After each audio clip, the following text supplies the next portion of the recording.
আউযু বিল্লাহি মিনাশ শাইতানির রাজিম। বিসমিল্লাহির রহমানির রহিম। মুহররম মাসের কয়েকটি আমলের কথা বলবো, খুবই গুরুত্বপূর্ণ আমল, এবং এই ভিডিওর শেষে আপনাদের জন্য রয়েছে শত্রু দমনের বিশেষ ব্যবস্থা। প্রথমে মুহররম মাসের আমলগুলো বলে দেই। মুহররম মাস অত্যন্ত পবিত্র মাস। আল্লাহ রসুল সাল্লাল্লাহু আলাইহি ওয়াসাল্লাম বলেছেন, রমাদান মাসের পরে সবচাইতে গুরুত্বপূর্ণ সিয়াম মুহররম মাসে পালন করা হয়। অর্থাৎ রমাদান মাসের পরে যে রোজার সবচাইতে বেশি মূল্য সেটি মুহররম মাসের রোজা। মুহররম মাসের 9-10 অথবা 10-11 দুইটা রোজা রাখতে হয়। আল্লাহ রসুল সাল্লাল্লাহু আলাইহি ওয়াসাল্লাম বলেন, মুহররম মাসের 10 তারিখে যে ব্যক্তি রোজা রাখে, আল্লাহ পাক তার জীবনের পেছনের 1 বছরের গুনাহ মাফ করে দেন। সুবহানাল্লাহ। সুতরাং মুহররম মাসে আমাদের করণীয়র মধ্যে প্রধান করণীয় হচ্ছে 2টি রোজা রাখা। মুহররম মাসের 9 এবং 10 অথবা 10 এবং 11। তাছাড়া প্রতি মাসের ন্যায় 13, 14, 15 রোজা রাখা যায়। মুহররম মাসেও তা রাখা যায়। কেউ যদি চান এর চাইতে বেশি রাখবেন তাও পারেন। তাছাড়া মুহররম মাসে আমরা বেশি বেশি করে আল্লাহ পাকের ইবাদত করব, বেশি বেশি করে ইস্তেগফার করব, ক্ষমা প্রার্থনা করব। মুহররম মাস শুধু কারবালার কারণে আমাদের কাছে পরিচিত নয়। মুহররম মাস সৃষ্টির শুরু থেকেই পবিত্র, এবং এই মুহররমের 10 তারিখ নিয়ে অনেক অনেক ইতিহাস রয়েছে। বলা হয়েছে আল্লাহ রাব্বুল আলামিন মুহররমের 10 তারিখেই আদম আলাইহিস সালামকে সৃষ্টি করেন, মুহররমের 10 তারিখেই তাকে দুনিয়াতে প্রেরণ করেন। মুহররমের 10 তারিখে অনেক কিছু সংগঠিত হয়েছে এবং দুনিয়া সৃষ্টিও হয়েছে এবং দুনিয়া ধ্বংস হবে ওই মুহররম মাসের 10 তারিখেই। আর কারবালা প্রান্তরে যে মর্মান্তিক হৃদয় বিদারক ঘটনা ঘটেছিল, সেই ঘটনা তো আমরা সবাই জানি।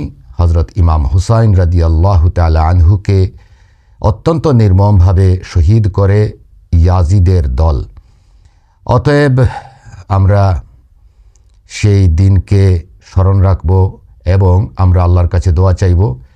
আর আমরা যেহেতু হযরত মুহাম্মদ সাল্লাল্লাহু আলাইহি ওয়াসাল্লামের উম্মাহ, আমরা অবশ্যই আল্লাহর নবীর শানে বেশি বেশি করে দুরূদ পাঠ করব এবং সহিহ সুন্নাহ সম্মত ইবাদত বন্দেগীগুলো করব। তন্মধ্যে আমাদের ইবাদত যেগুলো করা যাবে সেগুলোর মধ্যে রয়েছে, আমরা একটি দোয়া পড়তে পারি, যে দোয়াটি হচ্ছে আল্লাহুম্মা বারিক লানা ফি মুহাররামা ওয়াগফির লানা যুনুবানা। আল্লাহুম্মা বারিক লানা ফি মুহাররামা ওয়াগফির লানা যুনুবানা। এই এতটুক আপনি প্রতিদিন কমপক্ষে 100 বার পড়েন, সকাল সন্ধ্যা পড়েন, রাতে পড়েন, প্রতিদিন পড়েন, পূর্ণ মুহররম মাস আপনি পড়েন। এর অর্থ হচ্ছে, হে আল্লাহ, আমাদের জন্য মুহররম মাস বরকতময় করুন এবং মুহররম মাস আমাদেরকে দান করুন এবং আমাদের গুনাহসমূহ মাফ করে দিন। আল্লাহুম্মা বারিক লানা, আমাদের জন্য বরকতময় করে দিন হে আল্লাহ এই মুহররম মাসকে। সুতরাং এই দোয়াটি বেশি বেশি করে পড়ব এবং 9-10 বা 10-11 আমরা মুহররমের রোজা রাখবো। আর তাছাড়া প্রতি মাসের যে রোজা রাখা হয়, যদি কেউ রাখে 13, 14, 15, সেটা তো চাইলে রাখতে পারেন। তাছাড়া এই মাসে ইবাদত বন্দেগী বাড়িয়ে দিন। এবং এই মাসে আমি যেটি করে থাকি সেটি হচ্ছে, আমি শত্রু দমনের কাজ করি। কারণ মুহররমের 10 তারিখে মর্মান্তিকভাবে যে হৃদয় বিদারক দৃশ্য সংগঠিত হয়েছিল কারবালার মাঠে, সেই সময়ে হযরত ইমাম হুসাইন রাদিয়াল্লাহু তাআলা আনহু শহীদ হন এবং তার পরিবারের সবাই শহীদ হয়ে যান। শুধু একজন বাকি থাকেন, তিনি হচ্ছেন হযরত জয়নাল আবেদিন রাদিয়াল্লাহু তাআলা আনহু। আর তার মাধ্যমেই সৈয়দ বংশটা আজ পর্যন্ত পৃথিবীতে আছে। আমার নানা হুজুর হযরত শাহ সৈয়দ নজির হুসাইন রহমতুল্লাহ আলাইহিও হযরত জয়নাল আবেদিন রাদিয়াল্লাহু তাআলা আনহুর বংশধর। সেই হিসাবে আমার মা সেই বংশের, আর আমি ওই মায়ের সন্তান হিসাবে আমি তো তাদের জন্য দোয়া করব এবং আমরা অবশ্যই শত্রু দমনের কাজ করি। আমি আমার নিজের শত্রু এই মাসে দমন করি, আপনিও আপনার শত্রু এই মাসে আমার মাধ্যমে দমন করাতে পারেন। যদি আপনার কোনো শত্রু থাকে বা শত্রুগণ থাকে, আমার টেলিগ্রাম 01721009042-তে ভিডিও মেসেজ করে আপনি আমাকে জানান কে আপনার শত্রু বা কে আপনার শত্রু। সম্ভব হলে শত্রুর নাম, শত্রুর মায়ের নাম সহ জানিয়ে দেন। ইনশাআল্লাহ শত্রু দমনের কাজ এই পূর্ণ মাসটি আমি করব, শত্রু দমন হবে। এটি আমি ফি সাবিলিল্লাহ সদকায়ে জারিয়া হিসাবে করব। যদি আসলেই ওরা শত্রু হয়ে থাকে বা অশত্রু হয়ে থাকে তাহলে তাদের শত্রুতা নষ্ট হয়ে যাবে। এটা আমি করে থাকি, বছরে 1 মাস করি, আর সেটি মুহররম মাস। আজকে আমি জানিয়ে দিলাম পূর্ণ মুহররম আপনারা আপনাদের শত্রুদের নাম এবং শত্রুদের মায়ের নাম জানা থাকলে বলবেন, জানা না থাকলে সমস্যা নাই। হাওয়া আলাইহিস সালামের নামের উপরে সেটা আমি কাজ করে দিই, আর জানা থাকলে ভালো। বাপের নামের প্রয়োজন নাই।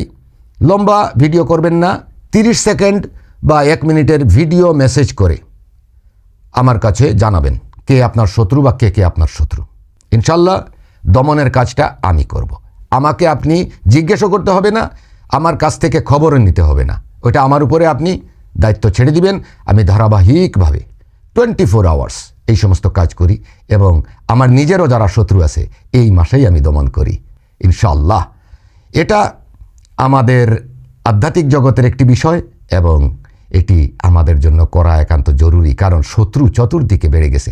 আর আমার যারা শত্রু আছে তাদের কি হবে বা কি করব সেটা আমি আর এই ভিডিওতে বললাম না। ইনশাল্লাহ ভিডিওটি শেয়ার করবেন, অন্য মুমিন মুসলমানকে দেখার সুযোগ করে দিবেন। আর শত্রু দমনের জন্য নন মুসলিমরাও আমার সাথে যোগাযোগ করতে পারেন, নো প্রবলেম।